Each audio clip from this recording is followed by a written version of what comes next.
Hello everyone, this is Lala and today I'm continuing my challenge coverage and not only am I moving on to the 11th season of the challenge, which is called the Gauntlet 2, but I am also moving on to the second era of the challenge, which is known as the Fresh Meat era. So obviously I have to talk about the state of the challenge and kind of MTV at this point in time. At this point, Road Rules as a show is completely done, so with half of your casting pool being obsolete, obviously you're going to have an issue with casting, and you don't have that resource to get half of the people that would have become regulars, so you need to fill that other half. But they haven't come up with a reason or a solution to that issue yet. And even just looking at the newbies last season and the actual newbies this season, meaning the people who are doing their first season on this season, they really didn't get many people from last season and this season to be rookies. So that causes an even bigger issue since they can only cast so much people from the real world. And even if there's a new real world season that comes out, you don't want to put all of them on one season as rookies. So they're facing that issue too. Apparently, with this season, they were having an issue casting because a lot of the veterans that were established at this time were either slowly retiring, or they filmed another show like Battle of the Reality Stars, or they wanted more pay to do the show. So they wanted the production company and the network to pay them a lot more than they were getting paid on the regular. And at this point, it was very obvious that a lot of the challengers were doing the show so they could promote their college tours or bar tours, and they cared more about the tours than doing the actual show, and the show was pretty much just advertisement. So this was like the early to mid 2000s version of influencing and people doing the show so they can promote their influencing careers. And it's funny how people act like, oh, influencers only existed now within the last few seasons, where no, this form of influencing was a thing from the very beginning of the challenge. It's just different now because there's social media now, but there wasn't social media then, and it was becoming in its infancy a bit after this point in time. So when it comes to the actual season, the format is definitely not good. I don't like the fact that only the captain had to go into elimination and the other opponent is someone who is voted in, and the captain, no matter what, always went to elimination. And it just caused a lot of people to skate by. I'm fine with someone who skates by to get to the end, but it's usually not due to a janky format like this. It's usually because they found themselves in a good alliance or they played the game very well and they're able to outmaneuver things. And my bigger issue with this twist is that it gave the captains a lot of camera time, where the people who weren't captains got shafted in the edit. So they either got very under the radar edit, or they weren't on the edit whatsoever, or they got very low visibility, middle of the road edits. And a lot of these people ended up making it to the final, or people would get a spike in visibility during the episode that they happened to have gone home on. So there's an issue there. And back to the casting issue. With the road rules not being cast anymore, with them having limited options due to the real world being the only thing that they can cast from, and not wanting to put all the newbies on one season, and a lot of the long-term veterans not wanting to do the show, they brought back a lot of the veterans who did one season or two seasons, or who flopped on the other seasons, or didn't get much of a prominent edit on their seasons, and put them here. And it got so bad to the point where Jamie, who did two seasons, was put on the rookies team because they needed to fill that slot. And you saw a lot of people from Battle of the Sexes 2 who would early come back. You had people who flopped on like the Gauntlet and the Inferno, and even the Inferno 2 come back here. And you had some veterans, but they are like B tier characters, and some of the big time vets came back, like a Katie and a Mark, and some of those people, but it wasn't a whole lot. In general, this season, I don't know if it's better than the first Gauntlet, but I feel like the season has a lot more memorable moments than the first Gauntlet, so making it more memorable, making it easier to rewatch. So I'm kind of mad on it. I'm pretty sure this is worse than the Inferno seasons for sure, just due to the janky format. And there's a large focus on competition and competitive prowess and physical strength, where a lot of the people, especially on the rookie team, were very against alliances, and it was seen as somewhat of a sin, though obviously some of the veterans had alliances on prior seasons, but they really didn't have that anti-alliance rhetoric, so a lot of the drama involved the competition, but it was pretty light in general, and there's still some of that summer camp vibe in the season. Anyways, you can definitely tell that this was the end of an era, though now we know this is seen as the start of the second era. But with eras in general, there are always cups, so the first entity or two entities of an era has layover from the prior era, and that's what's happening here. The cast arrives in Trinidad, or it's Tobago. I think they're in Tobago for the season actually, but whatever. Trinidad and Tobago, you get the point. And they soon realize that they are not going to some mansion immediately, but a large platform. TJ is the new host of the season and will be stuck with him from here on out, where he announces the very first challenge immediately. The cast is separated by rookies versus veterans, where rookies are people who are on their first or second seasons, and people who did 3 or more seasons are veterans. And we do know that this ideology would be changed with War of the Worlds, but that's very far away into the future at this point. We learn that the last person from each team will be the team captain, where everyone wrestles one another to determine the vets. Alton is the captain for the rookie men, and Adam becomes the leader for the vet men due to rock, paper, scissors, since they don't want to start the season in a bunch of injuries, or at least according to Mark. The rookie women decide to do rock, paper, scissors as well, where Joe ends up being the leader, and Ruthie ends up being the captain for the veteran woman. Everyone thinks that Joe is going to be a calm force, but when they do enter the mansion, we see something different. Keena and Randy are dating, and we learn that Robin and Mark are just friends, though that changes immediately, pretty much, in the season. Jo has not been on reality TV in over a decade, and the entire experience is very overwhelming for her, which we'll get into later. We learn that the captains will go into the Gauntlet no matter what if they lose, and they remain the captain for the entire season, or at least until they're booted. And what a stupid fucking twist this is. And it's one of my major issues with the season. And we learn that the people within their team decide who in the team will compete against the captain. Robin throws Mark a 30-ish, those are Mark's words, birthday party, and Jo is freaking the hell out since she is isolated, realizing that she is in danger from being a captain, and Jo wants to go home. Adam and Jody, Mark and Robin, and Anissa ends up giving Mark some sort of lap dance, but the other two pairs start immediately hooking up, and we even see Jody covering herself when she realizes the camera was trying to watch her and Adam have sex. Jo calls her father to say that she wants to go home, and it gets so bad to the point where she calls the cops, freaks out on the entire cast, and they rant about she rants about the cast being dirty and whatever, but she does leave after threatening the camera person and somewhat getting physical. What a fucking disaster Jo ended up being. I will say that she is memorable, but she did not handle this well. She is lying about being manhandled, which is what she told the police. She attacks the camera person, and it was not a good look.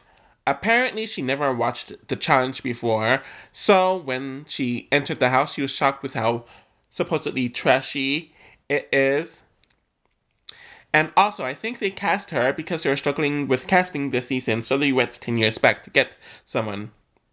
Anyways, in the context of the game, good riddance.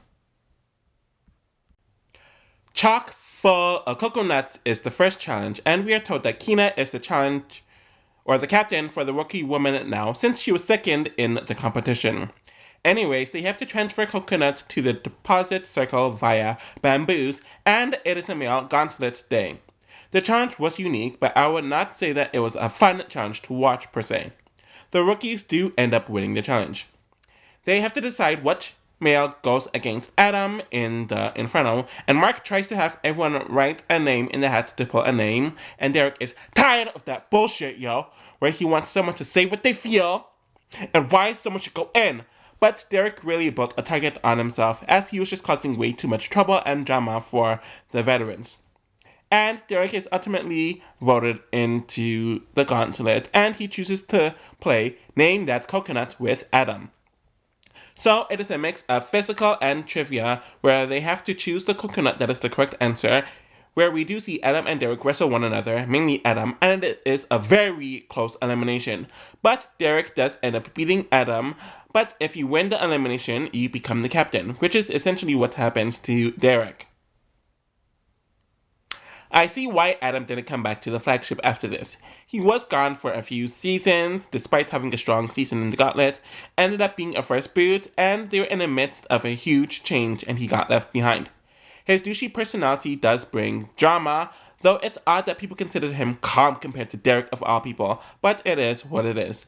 As we all know, about 20 years later, Adam does come back for All Stars, and he has a journey that is taking place as I am typing this, which should be interesting to watch, since he is also on All Stars 5 as well. Timmy and Alton are boxing one another, and we see the same Miss Ruthie and Kina, and it's cool watching all of this happen and them just joking around like this. Kina and Randy are worried since she is in contention of going into elimination, since it is a female gauntlet. But we move on to the challenge called Team Builders, which is a series of 3 physical challenges where they have to communicate as a team and everyone has to compete or complete the first step before moving on to the next and then the next. It was fun seeing them come up with all the strategies to make it through, but the veterans do end up winning the challenge. The rookies have to vote for someone against Kina, who wanted to go against Cameron, and they partake in Capture the Flag elimination. It is clear that Cameron doesn't want to be there, and we have a few comments about this from the others as well, where they have to climb the net to grab a flag. Cameron ends up quitting right before the elimination, and TJ lights her ass up, while telling anyone that if they want to quit, then quit right now. Kara calls them mean, essentially for kind of making fun of Cameron and some of the other rookies, and then Anissa randomly decides to go after Kara about how she'll face her in the gauntlet, and she will cut her with words. And the funniest part is seeing Timmy imitate Anissa behind her was very funny.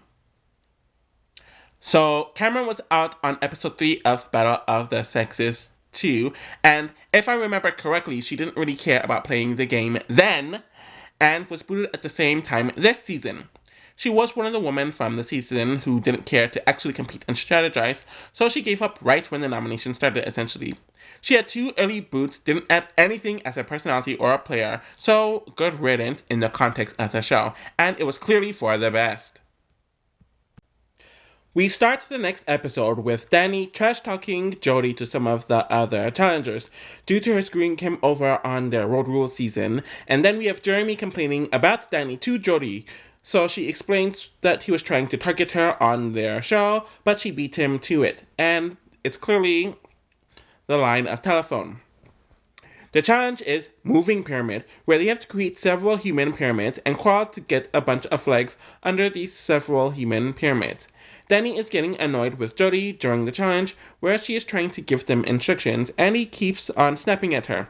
The veterans end up winning since the rookies decided to wait for the veterans to time out, hoping that it would cause the veterans to lose and for the rookies to win, but that didn't end up happening. Danny continues arguing with Jody, and he comes off as extremely aggressive, where it's really a bad look, especially right before nominations, and he also tells her to suck a dick, so he's essentially slut-shaming her. Danny is nominated by the team, and then he snaps at them during the nomination ceremony, where he acts like a petulant child. The elimination is Beach Brawl, where they have to wrestle one another off while being oiled up, where Alton does end up beating Danny, and he continues picking fights with people like Kara after he was booted. He really did not come off well during the challenge, and his drama really wasn't entertaining at all. It was clear to me that he was not fit for the show and was not emotionally or mentally ready for it. Rest in peace to him, though. The cast is having fun at a bar, and we learn that Mark and Jody dated, where it lasted like 3 weeks, and he dumped her, and Jody is not handling it well, especially since Mark and Robin are hooking up again, and they really don't give a fuck about who's watching them. Jody cries in the washroom and rants to Susie about how she told Mark she loves him, and Susie makes fun of Mark for being 5,000 years old. Beth ends up telling Robin about what happened in the washroom, though Beth did the same thing last season, though she claims that she isn't being messy, which is just a lie. They are all on the bus back home. Mark's clearly very drunk, and you can tell just by how he is speaking, and he mentions that he doesn't care that Jody is crying. Robin should not care about the past, and she's the only one he cares about. Mark ends up punching the bus, and he ends up arguing with a cameraman as well as Robin to let him out of the fucking van. And I do think that this is the Mark that he tries to hide. It really isn't a good look, but I feel like if we saw a bit more of this, Mark probably would have been a bit more interesting to watch. Everyone adds their commentary about the situation, and it's all so damn ridiculous. Ruthie and Keena are talking about being the team leader and how it's a really crappy position. Spongeworthy is the challenge where they divide themselves into 3 teams where they have to transfer water into the bucket using a bunch of sponges that are attached to them. It's a very sexual challenge, but it's really not as erotic as you would think that it would be, but the rookies end up winning this challenge. Ruthie is automatically going into elimination, and the veterans vote someone in, but before that happens, Gisela volunteers to go into the Gauntlet, and they don't say this on the show, but I did some research, and apparently she volunteered because she had to go back to work after a certain amount of time. So she only joined the season to have a mini vacation, and she had to go back to work. Apparently they called her to join a few seasons prior to this, but she couldn't do it due to work. So that's the context as to what happens with her this episode. So they are playing Revenge Tug of War, where they're attached to one another and they have to run to grab the flag in front of them, where Ruthie wins, and it looks like Gisela didn't even try, and TJ essentially calls her out for quitting. Gisela and Anissa have an emotional goodbye, though it's very interesting seeing this, watching how tense things get between them and afterwards on All Stars 1, but we will get there when we get there. Jody and Robin do end up making up, but Robin and Mark are definitely an item now, though they both claim that they aren't dating, though we see Jody and Alton getting closer. I feel like Gisela is someone who does have some personality, but she never really caught on in the challenge. She only lasts a few episodes, usually 5 to 6 at most. She doesn't do a whole lot in any of the 3 seasons, and it doesn't seem like she cares to compete or strategize, so I see why this is her last flagship season, in addition to her having to go to work. Though apparently she wanted to do more seasons after this due to some divorce she had, and she wanted Anissa to help her get cast. So I think that adds another layer between the eventual tension between herself and Anissa. And she's at her most interesting in All Stars. Brad is asking Derek what happened at the club, and Derek is screaming at Brad for doing this to him, since he's tired of being questioned. So Brad notices that Derek changed this season, and all this is just so effing melodramatic. MJ and Jamie tells Alton that he will have to choose who goes to face him in elimination if they lose, so that's how the rookies are deciding things.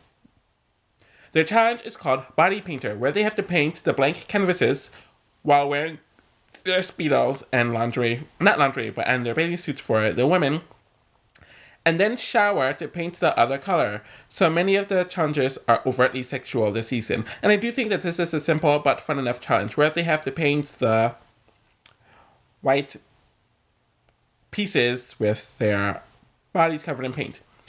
We have to see Cyrus twerking in his Speedos, which I guess, but the veterans do end up winning this challenge. In the deliberation, Alton decides to choose Adam to go into deliberation, and Adam does seem to understand, since he hasn't performed well in the challenges, and he's the smallest person. They partake in Capture the Flag as the elimination, where it really isn't a contest, and I don't even think Alton completed it in 10 seconds. So it's one of the fastest eliminations ever. After the elimination, Brad decides to randomly snap at Derek, where he yells that he will see him at the Inferno. You changed, bro. And Brad, I ain't gonna put up with your shit anymore. Brad's clearly very drunk out of his mind, and it's so ridiculous. Brad spits in Derek's direction, and it seems like they're willing to throw down, though Katie tells Derek to calm down, and Mark tells them to stop this bullshit now, so they end up making up. And of course, they stop when Mark tells them to. I don't recall Adam doing much of anything in this season, but I do think the edit was pretty unbalanced. He wasn't good in the challenges, he didn't have the biggest personality, but not the smallest, didn't offer any drama or strategy, but I know he will be back for many other seasons, despite not being interesting this season, and I'm shocked why he is the one who came back after the season, while many of the others who offered more to the show at this point never came back. Beth is talking to David about how she has improved this season and she's minding her business, though he really doesn't believe her, and he is very right to not believe her on this element. And she's annoyed that Tanya isn't on the season, since she would have gotten her back after last season, which kind of proves that Beth isn't going to be a good girl and she had poor intentions. We are retold about the feud between Montana and Beth, and we have a flashback of them arguing in season 2, and Montana shades Beth about only growing regarding her thighs and not her personality, and I thought that was a really good soundbite. The challenge is called Rickshaw Races, where two people are going to have to carry the team as they run a track, and we see Montana and Beth arguing about who's going to pull the team, and both of them are calling out the other for trying to get their way out of competing, just like season 2. Ruthie is trying to intervene, and Robin mentions that Ruthie is not the best leader because she doesn't get hurt and she doesn't really take initiative. The rookies win the challenge, and they have to vote to see who goes in against Ruthie, where she wants to go against Robin, who weakened the team in the challenge, and we have Beth throwing Montana under the bus, but the group decide to vote Beth into the elimination, since, if nothing else, vote in the universally disliked Beth. And they have to compete in the reverse tug-of-war elimination.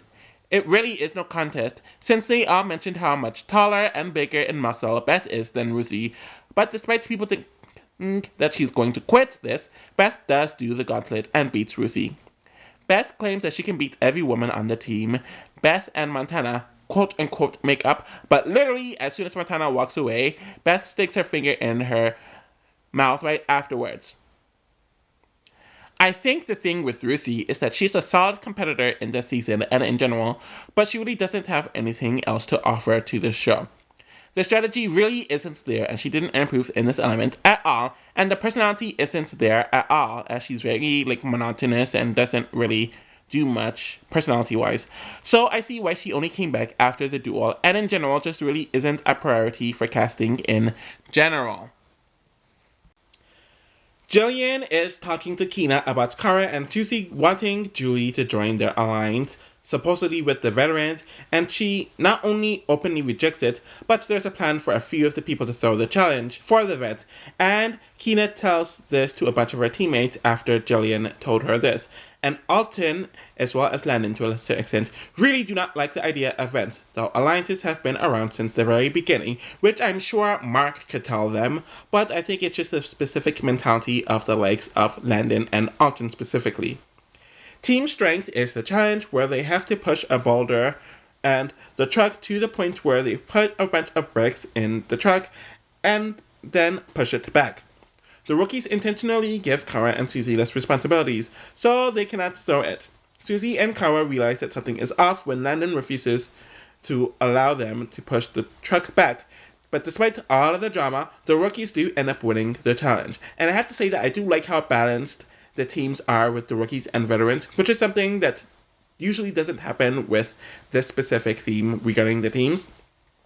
The veterans realize that something is wrong with the truck, but Ace didn't really use the clutch, which causes Julie to freak the hell out, since they would have won otherwise, and it's such a silly and stupid mistake that they missed. Ace knows that he is going into the Gauntlet, so he volunteers to go in, since he was going to get voted in anyways. Derek chooses the beach ball elimination, since it's the captain's choice, and some people think that this was a poor choice, since Ace is taller and bigger than Derek, but Derek wins the elimination. Ace decides to party for the last 15 minutes that he has in the house before he has to leave.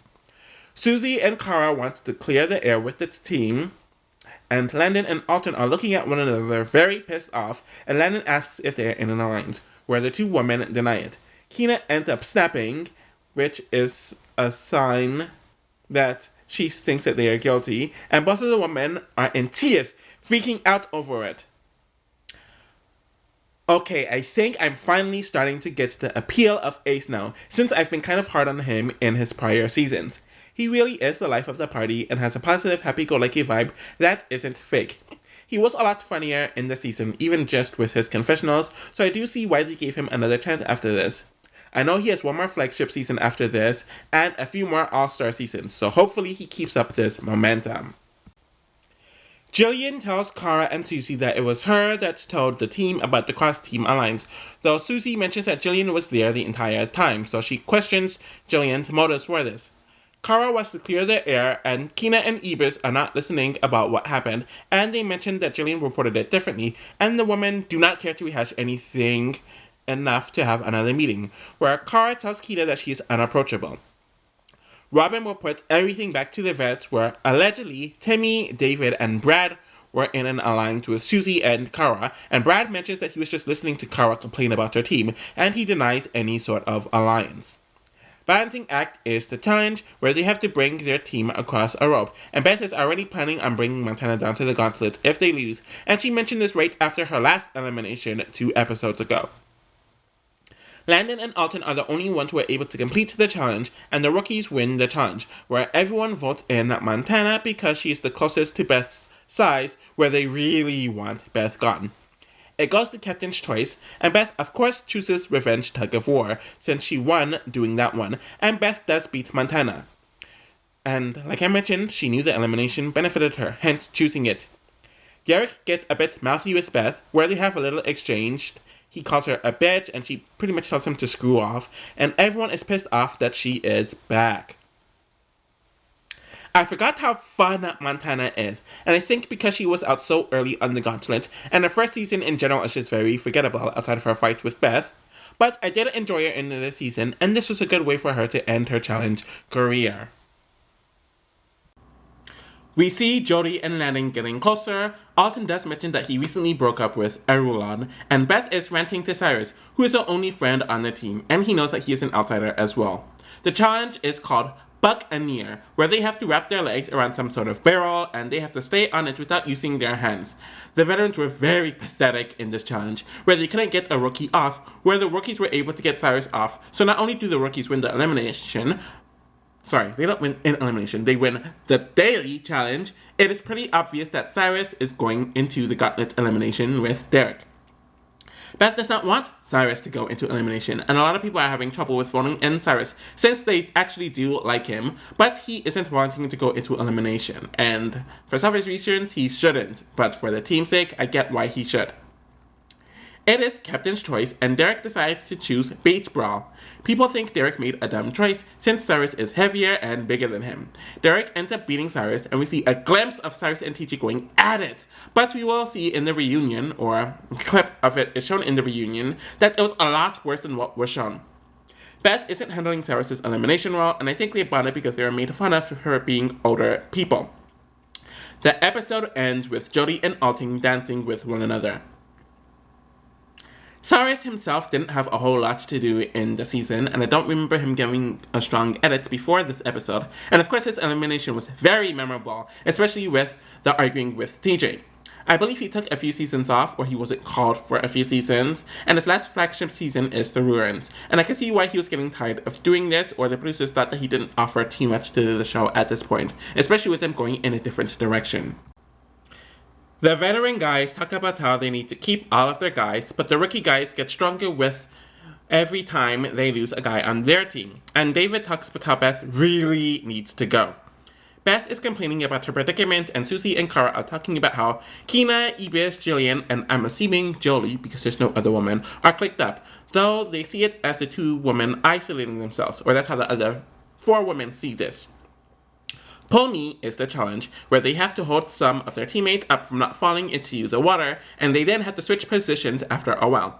The veterans do end up winning this challenge, and Kina is going into elimination, but who she's going against out of Susie or Cara is debated, though everyone knows it is one of those 2. Kina wants to go against Cara, and the team pretty much agrees with it pretty quickly. It is the captain's choice, and she chooses Name That Coconut. Kina does end up beating Cara, though their elimination is very tense, clearly due to the drama between them. Kina and Cara have a final argument between them, and she shares a somber goodbye with Susie. Cara herself isn't the most likable or even really the most notable, but she did bring some drama amongst people like Anissa, Kina, and even so much Jillian, so I do appreciate that. She wasn't the most memorable in her first season, but she stood out to more here. I know she has one more season, so let's see how she will end her challenge legacy. The cast is partying, and Jeremy is annoyed that the cast is drunk from coming back from the club. And that's really just not his thing or his scenery. Beth is talking about having proven herself to the team with David, but he still does not trust a thing about her or really care about her plight. Spare tires is the challenge, where each person has 10 minutes to go through their tires and having to take out a tire, making it harder for the next person to climb through, and they're also hanging above the water. And you can't fall. Mark comes up with the strategy that causes for the veterans to win this challenge, and Alton has to go into elimination with someone, where he wants to go against Jeremy, who doesn't think that it is the right decision. The elimination is called Capture the Flag, and it's not shocking that Alton dominated this elimination, just like he did the last time, and Jeremy could barely climb up the mesh, and clearly just by this, it's really no shocker why we don't see him again after this. Brad and Beth end up getting into an argument where he calls out her performance in the challenge, which was abysmal, and she was one of the reasons. Yeah, it was just awful, and him seeing her as a cancer to the team. Jeremy was decent enough on the season as a personality, I guess. I wouldn't really call him boring, but I wouldn't really call him interesting either. Overall, he's just not very memorable. He didn't engage into the drinking, partying, and didn't seem very fun. And with him performing poorly, especially in his elimination, I do see why his last season was this one. We are reminded about Randy and Keena's romantic relationship, and he is clearly going in with this randomly being brought up, or that was my thought when I watched this episode for the first time during the rewatch, and he is worried about going in. The teams seem balanced, and Jody, Anissa, and Derek are planning for someone to go into elimination to knock Beth out, and speaking of Beth, she ends up overhearing this conversation. Beth calls them out for talking shit about her behind her back, and she mentions that Anissa is the weakest person there, and they go back and forth for a while. Beth does end up crying when she's by herself, and she has to be consoled by Julie, since it's all a bit too much for her. The challenge is called Easy Does It, where they have to climb a platform and then they have to crawl down their opponent's ladder without tipping over the platform that they are both on and swim back to the surface. So the vets have had enough of Beth and are tired of her pathetic performances on the dailies. The vets think that they won this challenge, but it ends up with the rookies winning the challenge, which is shocking to them. So Beth goes in and they have to figure out who they need to nominate to knock her out, or to vote in to knock her out. The cast decides to vote in Anissa in hopes to knock her out, and Anissa gets her wish in getting beach brawl, and she makes it known how excited she is. Beth is pretty disappointed in the result, and she kind of has a depleted result. But before the elimination takes place, and Beth is kind of just defeated at this point, Beth decides to quit. And it's clear that Beth knew that she would lose this, though she tries to make it look like the elimination is unclassy with the oil thing. But apparently she posted on MySpace or something along the lines of that at the time, stating that she was always going to quit during the beach brawl elimination, whether it happened earlier in the season or later on in the season, since she just thinks that it's too revolting and she would never partake in something like that. So maybe there's a bit of truth into this. Anyways, Anissa calls Beth a punk ass, essentially. TJ shades Beth and told her that she should have quit with the other quitters during the Cameron quit, essentially. As Beth leaves, she makes fun of cigarette smoking, asthma having, poor endurance Anissa, and it's crazy how Beth is the first one to mention this about Anissa, and as you follow Anissa's journey, especially in the modern seasons, this is one of the reasons why people do not want to take her to the finals. Beth made the season a lot more interesting than it otherwise would have been. She actually made it far in the season, for once, brought so much chaos and drama wherever she went, did not care that the team hated her, and she really just has that it factor that makes her a compelling villain. Definitely glad with what she contributed to the season, and her quitting when she knew things are going south for her is such a Beth thing to do. We start off the episode with the couples, Randy and Keena, Mark and Robin, and especially Alton and Jody having a good time with one another, and the latter two are talking about their feelings for one another and telling this to others. So though some people just think Jody is a rebound and Alton is still not over Irulan. The pit is the challenge where they have to use whatever tools that they have to get their teams out of the deck. The rookies end up winning the challenge despite the vets getting all but one of them up in the first 6 minutes.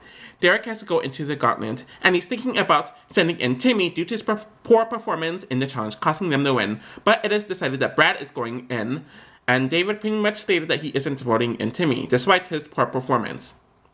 So Brad kind of gets screwed over, and that's definitely a theme with a lot of his early challenge seasons. Derek chooses Name That Coconut, which he won before, and Derek does end up beating Brad in the elimination.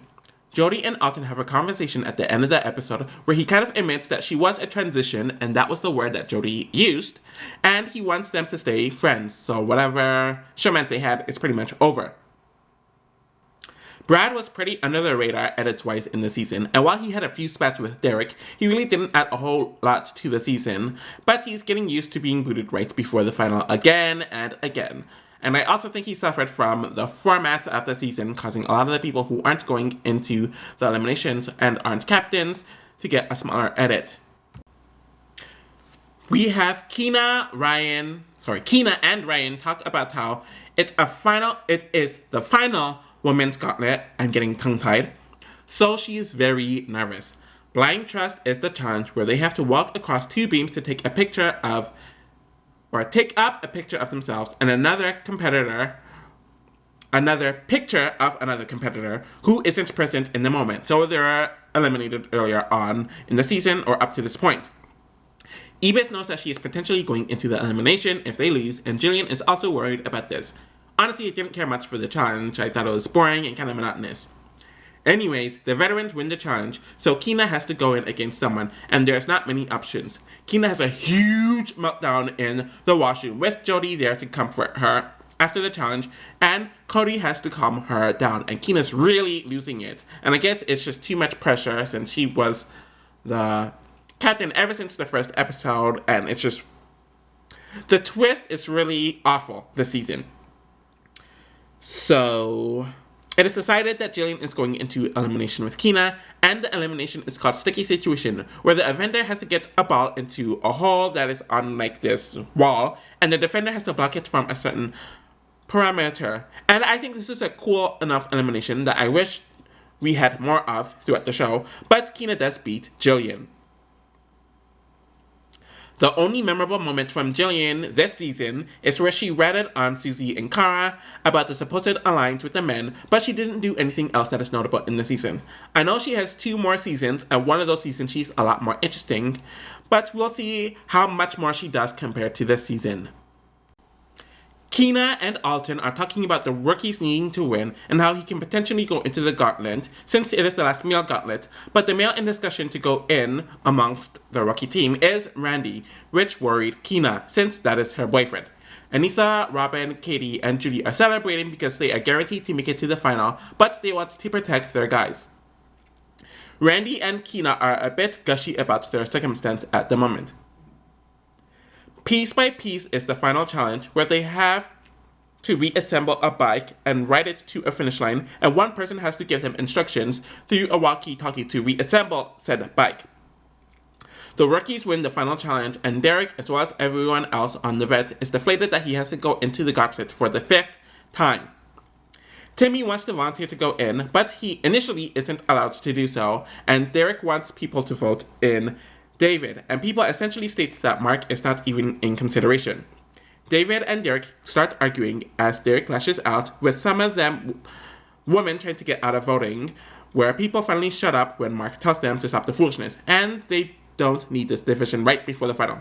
Timmy volunteers again, and Derek ends up kicking a leg off the table, and it's also ridiculous. They are competing in the reverse tug-of-war, and Timmy is fine with going home, since the division is too much.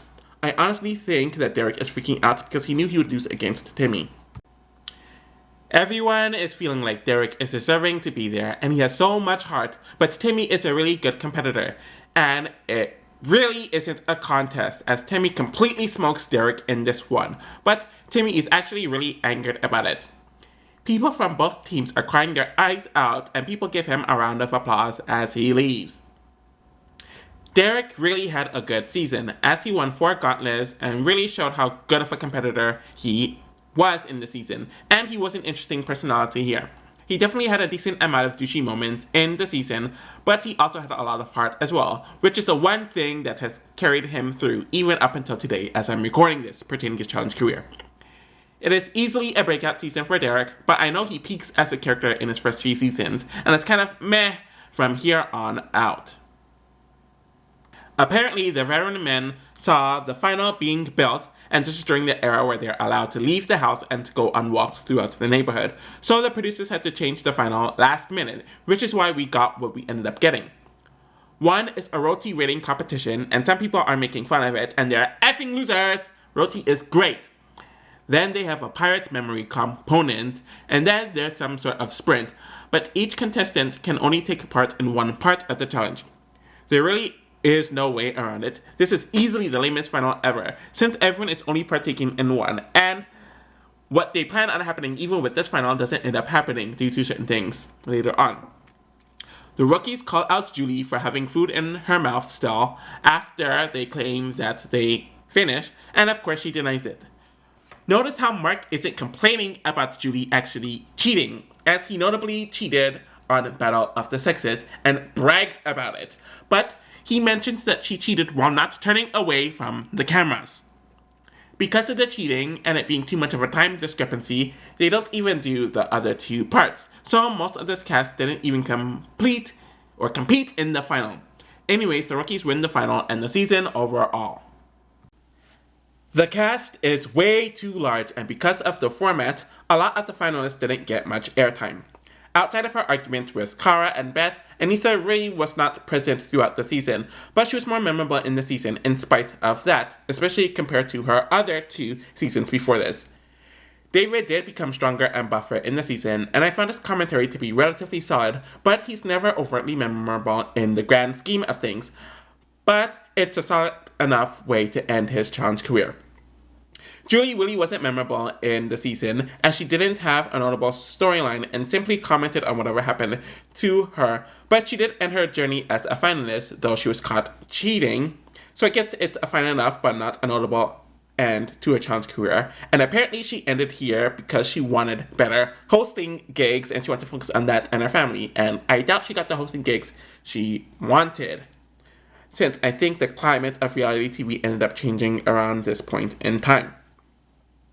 So, despite many of the under-the-radar people on the season, I completely forgot Katie was on the season, and I really have nothing to say about her whatsoever, as she really had no moment in the season.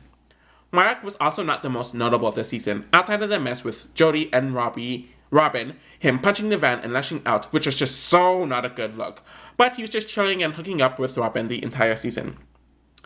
Though, of course, this was supposed to be his final season, but we all know that isn't the case. Robin got even less screen time than Mark did during the season, and it's crazy how minuscule she was after her first season, and I know she has many more seasons after this, which is honestly kind of shocking.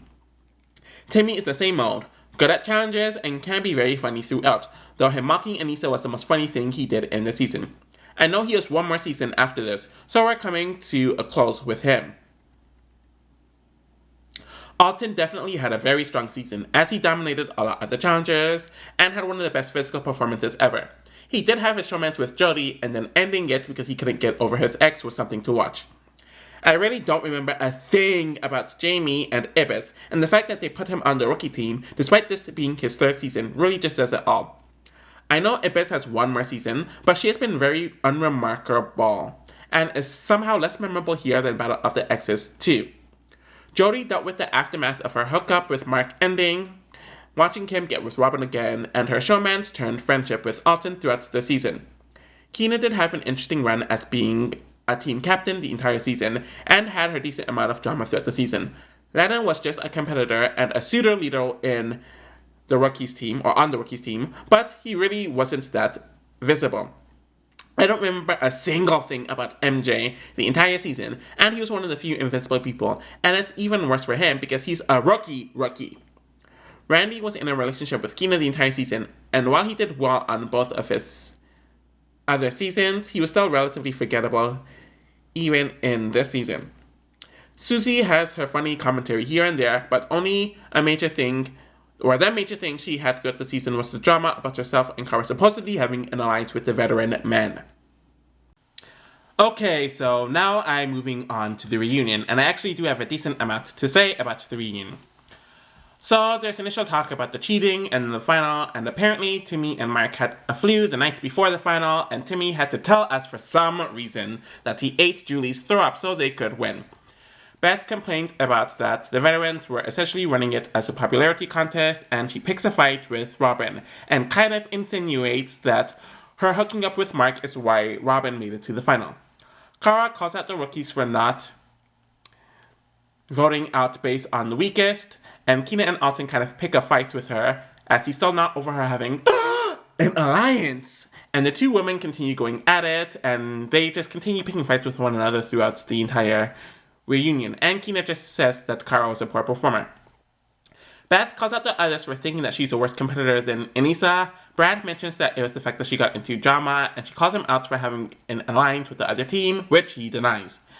Tammy calls her out for wanting to be a villain, and even Derek calls her out for looking at the camera before mentioning to Jody about Robin and Mark hooking back up. We then move on to Robin and Mark having a third person in the relationship for the second season in a row, and they mention Beth being in the center of it, how he never cheated on Robin, and Jody mentions to not get drunk. It seems like Mark and Robin are still together at the reunion, and I have no idea when they break up, because I know they do seasons after this, where it's just one of them, and the next season they do after this, together, is Battle of the Sexes, which is like 7 or 8 years after this, might even be 9 years after this. Apparently, Anissa and Kara got very close after their fight in the Gauntlet, so it was kind of a nothing burger. The alliance stuff is brought up, and it was apparently a big misunderstanding, but Keena picks a fight with Kara about this, and the latter admits that she has feelings for Brad, which came out of nowhere. Beth is called out for quitting, and a bunch of people call out her excuses regarding it. There's a big deal that is made about Mark retiring from the network, and he gives Derek his bandana from the first world ruler, i.e. Mark, to the last world ruler, Derek. Honestly, this aged ridiculously poorly, and it's so ridiculous since Mark did the duel 2 to 3 years after this. He not only got All-Stars greenlit, but he did 2 seasons, and he's on Battle of the Eras, which is a flagship season, literally as I am recording this. So I guess he would start the trend of people retiring and coming back, and people really just not taking it seriously anymore. Derek and Anissa might have hooked up, which is what the fuck, because I've never heard of this. And apparently Alton hooked up with her too, and he tried to poorly lie about it, despite him calling Anissa a lesbian, which is something that would follow Anissa for several seasons regarding her sexuality, though she has stated several times that she is bisexual. And Timmy may have hooked up with Kara, and Keena picks a fight with her about this too. Beth outs Montana and Jamie for hooking up before he moved on to Kara, and a bunch of people tried to deny it. And that's essentially the reunion. So, in conclusion, I think the Gauntlet 2, when I rank all 40 seasons, it'll probably be in the middle of the ranking, so I think it's a mid-tier season. The cast is definitely a mixed bag, though I like the idea of having one-timers prove themselves, come back, and make a name for themselves, and that's why half of the cast are quote-unquote rookies, so people who are either doing their first or second season on them making it a team, but a lot of them didn't really make many names for themselves. A decent amount of them either don't come back, or they do one season afterwards where they really weren't notable. And a lot of the veterans were either retiring or were never called back or took long breaks after this. So you definitely see the shift, and just by the way that a lot of the veterans were acting, how they wanted more money, how they were starting to self-produce themselves, but to make themselves less interesting as well, there definitely needed to be some new blood. And I think the edits really didn't help this season and the cast, and that was mainly due to the captains format, whereas captains automatically went into elimination. A lot of the finalists never went to elimination. But most of the cast, despite the large cast and despite the unbalanced edit, most of the cast did have a few moments, so I can't even say that they were invisible or that they didn't do anything. Overall, there's definitely a fun vibe to the season. There was some drama, though most of it involved competition, and a lot of the cast had memorable moments. And I think I will have it higher than the first Gauntlet, because despite this season having a worse format and the edits more unbalanced, I think it's more notable and memorable, hence it being here. So, I know Fresh Meat is the season where a lot of the stars of Era 2 comes in, so that's going to be very interesting to watch. And I know a lot of the people that debuted in late Era 1, so like a Derek and a Brad, they will kind of fit right in with these Era 2 people, though I don't know if they'll become the faces of the show. But I'm definitely looking forward to seeing how messy things get in Era 2 compared to the summer camp vibes of Era 1. Thank you all for watching, and I'll be back with more content soon. Bye!